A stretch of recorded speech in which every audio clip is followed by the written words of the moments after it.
همدې قرور بل سوال کړی دی چې آیا داسې کول به جایز وي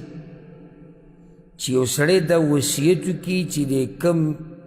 کمو کپړو کې چې ما عمره کړې ده زما احرام و په دې کې به ما کفن کوي داسې وصیت کولی شي او د دې به څه خاص فضیلت وي الجواب د پیغمبر صلی الله علیه وسلم د حدیثونو نه داسې څه نه دي ثابت نه د صحابه کرامو نه نه د امت د مشرانو نه چې هغوی دا وصیت کړی که زه مړ شوم نو ما په هغه کپړو کې کفن کوي چې په هغې کې ما څه کړي وي عمره کړې ده په دې څه دلیل نشته نو اوس موږ نشو ویلی چې کله اوس پیغمبر صلی الله علیه وسلم نه نه ثابت او صحابه کرامو نه دي کړي تابعینو نه دي کړي د دین مشرانو نه دي کړي نو څنګه موږ ووایو چې دا کار غوره دی او موږ خو روان د امت د مشرانو په نقش قدم یو یو کار د پیغمبر نه د سلف صالحینو نه ثابت موږ هم نه کوو نو د دې څه خاص فضیلت نشتی چې ما په هغه کپړه کې کفن کوي په کومه کپړه کې چې ما عمره کړې ده اصل چې څه پکار یې هغه عمل دی په دې خبره ځان پوه کوي چې ضرورت عمل ته دی که ستا دا کفن تا پکې عمره کړي او که تا پکې منځونه کړي او که تا پکې هر څه کړي او عمل د سر نه نو دا کفن ته له فایده نه درکوي او چې عمل دې برابري که نه او یو ځنګل کې ورک شي او ځناور او درندګان دې وخوري او ټوټې ټوټې دي که د هغوی خېټې له ورشي او د هغوی په خېټه کې پروت او بیا پکې عزم شي او خاوره دنه جوړه شي او هر څه ختم شي الله دله بیا هم جنتونه درکوي نو اصل ضرورت څه ته دی هغه عمل ته دی په دې کار نه کېږي چې زما کفن د زمزم په اوبو وینځلی شوی دی او زما کفن چې دی هغه ما پکې عمره کړې ده او هغه پلاني مولوي صاحب ماله دا کپړه را کړې وه پلاني مولوي صاحب را کړې وه په دې کار نه کېږي د عبدالله ابن ابی ابن سلول زوی راغلی و عبدالله چې راغلی نوم عبدالله و د پیغمبر صلی الله علیه وسلم خوا راوسی ویلي وایي زما پلار یا رسول الله به د خپل کمیس کې کفن که پیغمبر صلی الله علیه وسلم وله ورکو خو آیا د دې کمیس ته لس هغه ته څه فایده میلاو شو هېڅ فایده ورته میلاو نه شو هغه منافق و اسلام یې قبول کړی نو د جهنم په آخرنۍ درجه کې به یي سره د دې چې کفن شوی دی د چا په کمیس کې د پیغمبر صلی الله علیه وسلم په کمیس کې نو عمل ته ضرورت دی اعتبار عمل لري دا یو ورو سوال کړی دی چې یو کس په مانځه کې اګرمې وکړو نو کله چې د مانځه نه فارغه شو نو یو ناستو کې ورته یو کس وي چې کله مانځه کې څوک اګرمې وکړي او په خوله لاس کښېندي نو دې سره اودس ماتېږي دا خبره به صحیح او که نه الجواب د ادب زده کوي شرعي ادب دی په مانځه کې او غیر مانځه کې چې کله مګرمې کوي نو په خوله باندې لاس یږده صحیح مسلم کې حدیث ته پیغمبر صلی الله علیه وسلم وایي اذا تثاءب احدکم فلیمسک بیده علی فیه فإن الشیطان یدخل تاسو کې چې کله څوک اګرمې کوي نو دا خپل لاس دی په خپله خوله باندې کیږدي او ځکه چې شیطان ورته ورننوځي یو روایت کې داسې هم راځي چې کله دا سړی داسې وکړي نو شیطان پورې خاندي او بیا په منځه کې د شیطان ډېر کوشش چې د سړي باندې سستي وګرمي او دا ګرمي سړي له اکثر په دې عباداتو کې راځي نو ادب به زده کړه ګوره بهر د ادب دی چې د انسانانو سره یې نو چې د الله مخې ته ولاړ بیا به څه خوله به دې واضح کړي دا یو نیم په منځه کې شروع به څه ادب به پکې نه وي څه حیا پکې نه وي د الله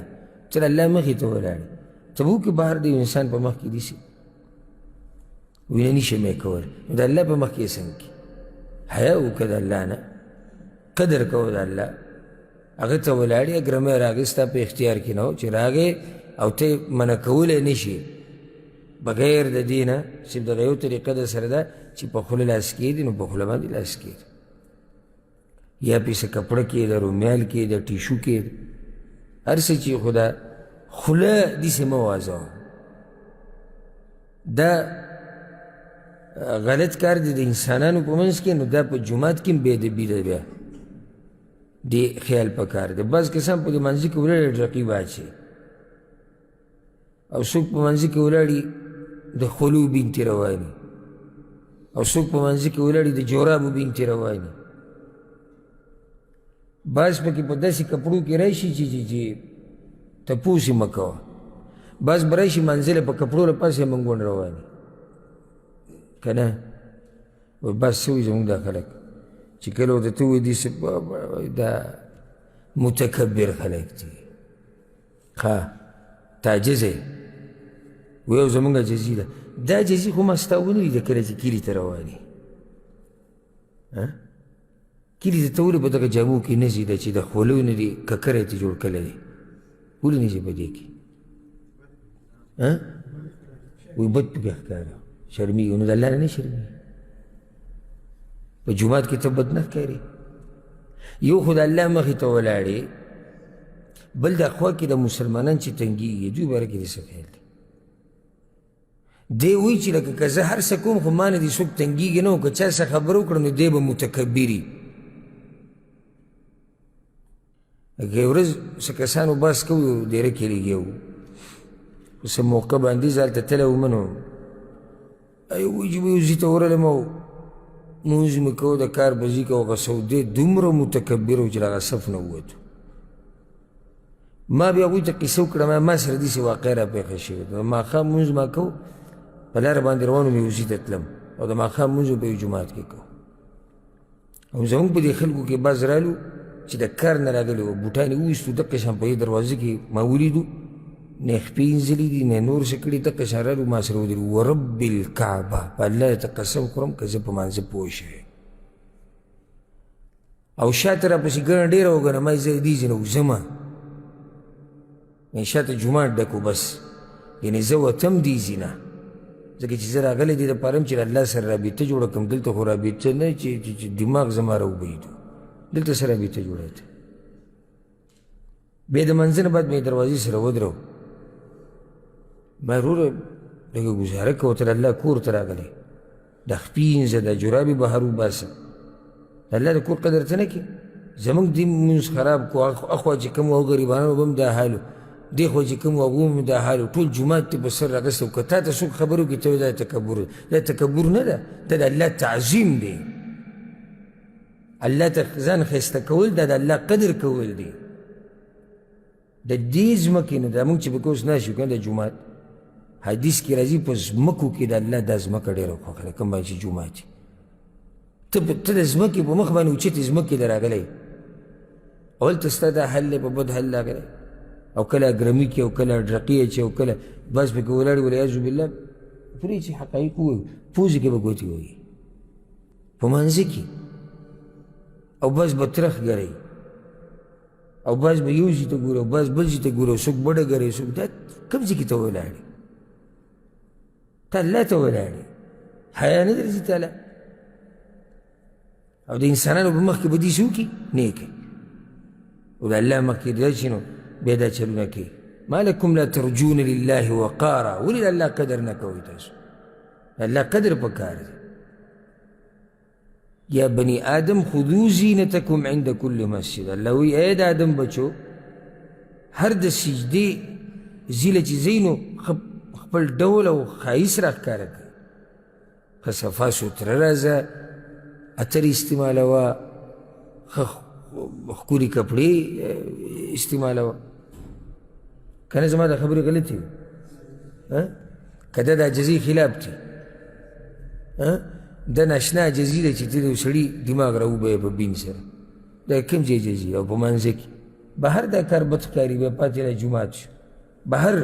دا کار بد ښکاري پاتې له بیا جومات شو نو دا ګرمۍ ډرقي دا قسمه کارونه منځه کې دي په کار کنټرولول یې په کار دي او که چېرته چا باندې ګرمۍ زورور شي او مانځه کې پرې راشي نو دې سره اودس نه ماتېږي ډېر ورته چې هم دا خبره کړې چې دې سره اودس ماتېږي نو دی غلطه خبره کړې ده دا ورونو سوال کړی دی چې زما دا عادت دی چې زه په هفته کې په یو خاص ورځ محدود پیسې د الله په لار کې ورکوو په هفته کې یو خاص ورځ محدود پیسې د الله په لار کې ورکوم هر هفته خو دغه ورځ مې وله خاص کړې ده او دغه مقدار هم ماته معلوم دی خو دا مې عقیده نه ده چې په دې ورځ د دې فضیلت دی او نه مې دا عقیده ده چې دلته لازم دی چې په دې ورځې ورکې بلکې زما حالات داسې دي چې دغه ورځ ورکول ماته مناسب وي نو دا به بدعت کې راځي او که نه الجواب کله چې یو مسلمان یو عبادت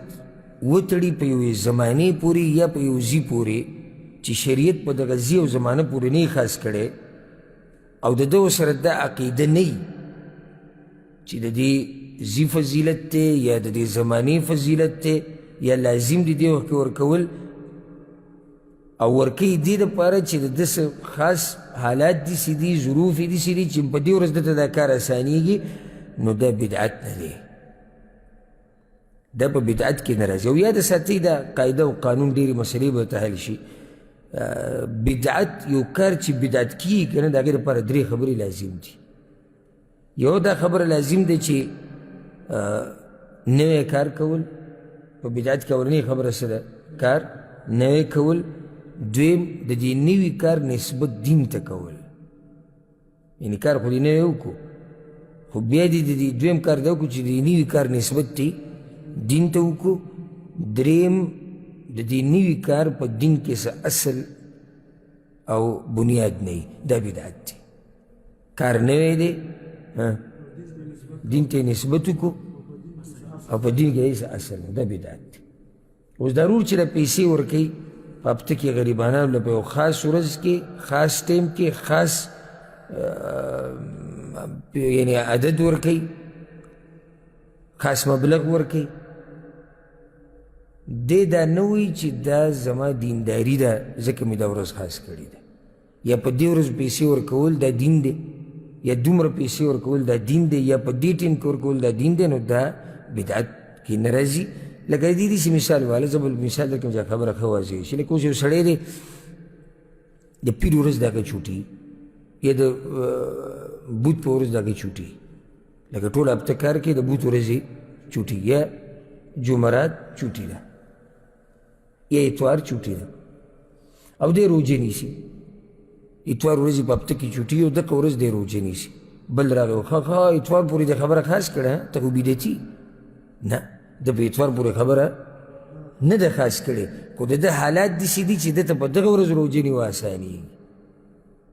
دا بدعت نه دی یا داسې واله لکه یو سړی دی هغه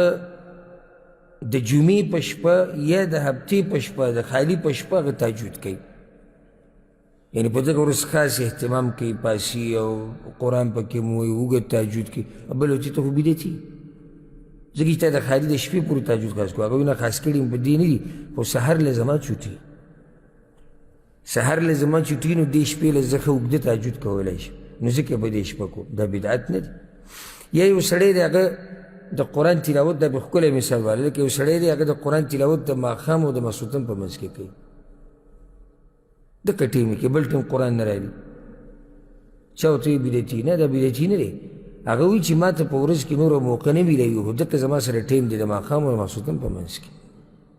ځکه دې ټیم کې صرف زه تلاوت کوم نو د دې ورور د عمل دا بدعت نه دی والله اعلم ښه د یو ورور سوال کړی دی چې هره ځمکه چې سړی والي په هغې کې به زکات وي هره ځمکه چې سړی والي هغه به زکات وي زه به راته قانون ذکر کړم او ډېرې مسلې به راته حل شي خلاصه قاعده قانون چې هر څه ورته وي څومره ځمکې چې موږ الو او د خلک یې الي د درې قسمو کې دننه راځي درې قسمه ځمکه یي څلورم پکې بل نشتي درې قسمه ځمکې دي او لازم به په دې دریو کې یو قسم وي چا چې ځمکه اخیستې ده اولنی قسم هغه ځمکه ده چې هغه یو سړی په دې اراده الي چې زه به پکې اوسېږم نو دا خو واضحه ده چې دې کې زکات نشتی ځکه چې دا ځمکه د تجارت لپاره ده که په دې باندې دی په 15 کروړه په 10 کروړه د کور جوړ کړي او په 15 کروړه اخیستي او که هر څه یې کړي چې د اوسېدو دپاره یې په دې کې زکات نشتی دویم قسم ځمکې هغه دي چې خلک یې الي په دې نیت باندې چې سبا له پې ښه ریټ راغی نو بیا یې خرڅومه. دې ته وایي په ځمکه باندې تجارت کول، او دې ته وایي عروض تجاره په عربۍ کې. کال چې پوره شو، یو سړی د ځمکې اخیستې دي او د ځمکې په دې نیت ورته دی ناست دی، که چېرته ښه ریټ راغی نو خرڅومې. په دې چې کال تېر شو، په دې چې کال تېر شو نو دی به وګوري د کال په آخره کې کم ریټ چې دی په هغه وخت کې، هغه نه کم ریټ باندې چې دا اخیستی هغه ریټ نه، په کم ریټ چې خرڅوي هغه ریټ په حساب باندې به دې نه زکات وباسي. ربع العشر د لسمې حصه څلورمه، د لسمې حصه څلورمه څو شي؟ زکات هم چې ته ورکړې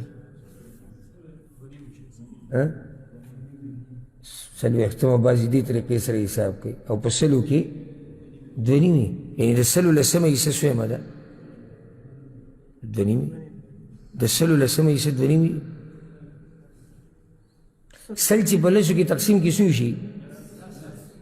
نو لسمه حصه یې څو وي؟ تاسو ډېر کمزوري یې. داسې دغه جواب دی، د سلو لسمه حصه لس دي. موږ وی د لسمې حصې څلورمه برخه، نو د لسو څلورمه برخه څو دي؟ دوه نیمې. پوه شوې پې که نه یې پوه؟ دې ته ربع العشر وایي. ربع العشر د عشر څلورمه برخه. څومره مال چې دی دا تقسیم که په لسو کې، بیا دا لسمه برخه چې ده د دې دا یې تقسیم که په څو کې؟ په څلورو کې. دکه څلورمه برخه د زکات دی، او په اسان حساب سره په سلو کې دوه نیم، په څلوېښتو کې روپۍ. دا حساب دې لپاره علما کوي چې خبره د عوامو ته اسانه. نور د زکات حساب دغه طریقه ده، د لسمې حصې څلورمه برخه.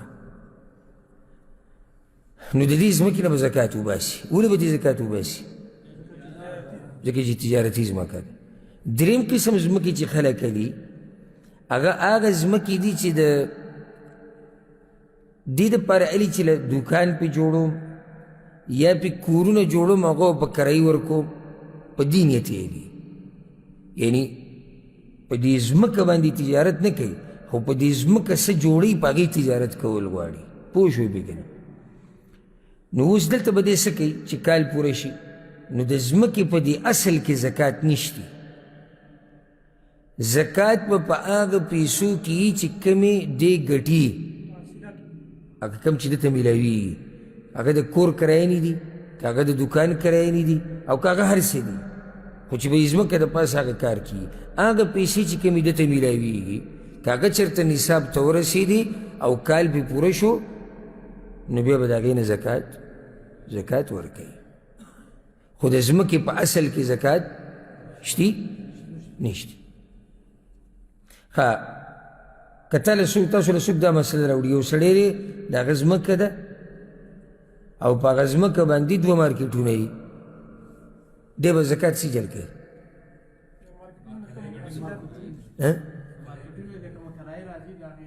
مارکېټونه چې کومه کرایه راځي، کومې پیسې چې د حاصلې کړي دي، که چېرته په دې کال تېر شي او دا نصاب ته رسي، نو په دې باندې زکات دی. دا ځمکه به ورسره حسابوي؟ نه، دا به ورسره نه حسابوي. یو سړی د ځمکې واخیسته وي، که چېرته ریټ ښه راغی ورکوم دی، په دې کې زکات شتي، ځکه چې دی د ځمکې په دې اصل تجارت کوي.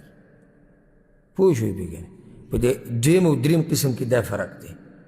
چې دا دریم قسم ځمکه چې ده، دې کې دا سړی د ځمکې په اصل تجارت نه کوي. ځمکه مکه شان ده،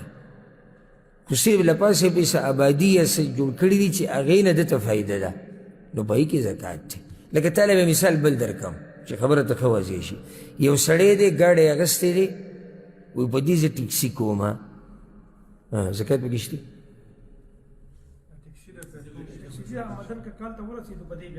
آمدن کې،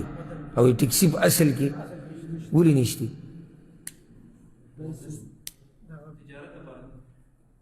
ځکه چې د ټکسي په اصل یا د ګاډي په اصل خو دې تجارت نه کوي، ګاډی خو په غزي د سره دی، آمدن باندې زکات دی، که چېرته کال پې واوړي او نصاب ته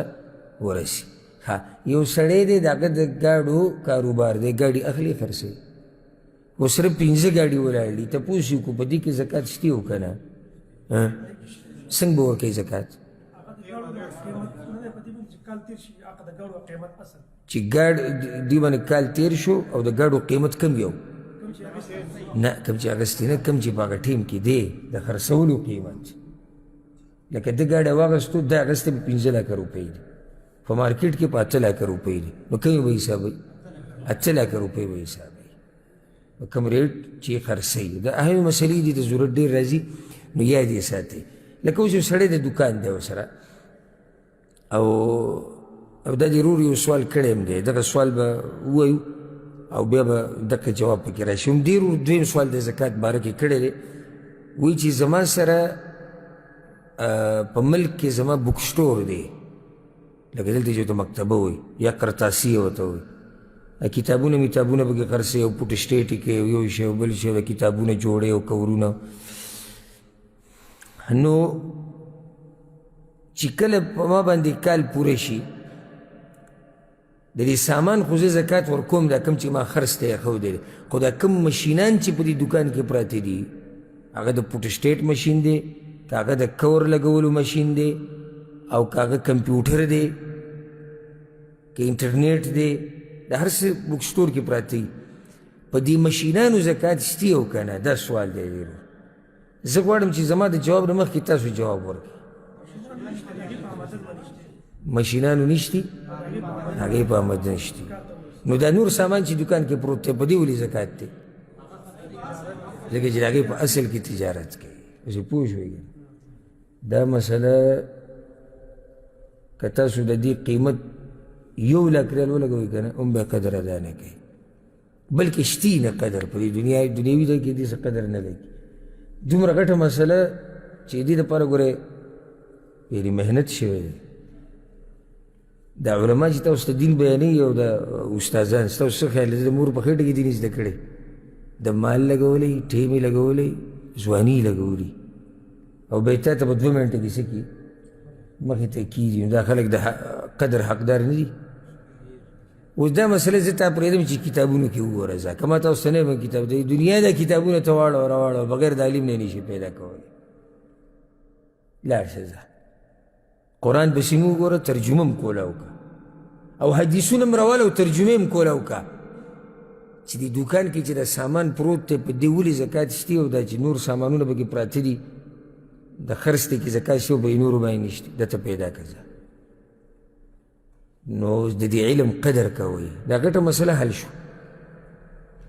دا رور چې کوم سوال کړی دی دته موږ دا وایو چې ګوره کله په تا باندې کال پوره شو، نو اولنۍ خبره خو دا یاد ساته چې ته به هغه مال لاجمه کې کوم چې تا سره نقدي دی، بیا هغه مال چې کوم تا په دې خپل بک سټور کې ایښودی دی، په دې خپل دوکان کې دې ایښودی د خرڅولو دپاره، په کوم ریټ باندې؟ د خرڅولو په ریټ. دا به ټول لاجمه کې بیا به دې نه زکات وباسي. زکات به څومره وباسي؟ د 1/4، ربع العشر، 2.5، یا داسې ووایه په 100 کې 2.5، په 100 کې 2.5. دا طریقه ده. هر چې دی و چې ما سره چې دا کوم مشینان پراته دي، لکه پوټوسټیټ مشین دی، د کمپیوټر دی، یا د بل هر څه قسم مشینان چې کوم، په دې کې زکات نشته، الا دا که په دې نیت یې ښودي چې خرڅوم یې، نو بیا پکې زکات شته، بیا به دې ریټ لګوي. او که دغې له نه یې ښودي پیسې پې ګټي، نو په دې کې زکات نشته. قانون یاد کړئ، هر هغه شی چې د استعمال دپاره یي که نه، هغې کې زکات نشته. په دې چې که پیسې پې ګټي، نو بیا په هغه پیسو کې زکات دی، هغې چې ګټي. که چېرته نصاب ته ورسي کال پې پوره شي هله، نو د بیې دپاره چې د کوم شی ایښودی، دویم قانون چې هر هغه شی چې د بیې دپاره دی ایښودی چې خرڅوم به، نو بیا په دې کې څه دی؟ په دې کې زکات دی. والله اعلم.